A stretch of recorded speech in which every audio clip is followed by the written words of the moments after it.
sister. Hi, my name is Anna. Today, we're going to check the weight of this fruit called the avocado.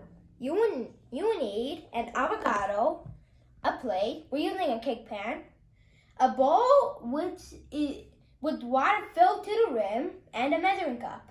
So first, get your avocado, Anna, and drop it into the bowl.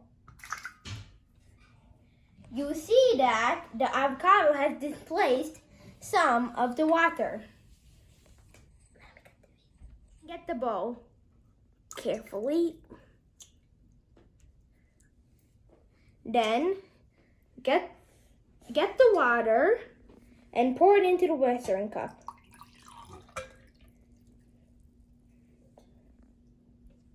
See how much ounces is the water?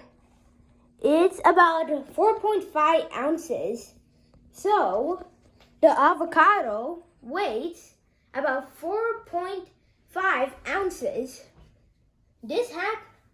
We could tell about this because of Archimedes' principle.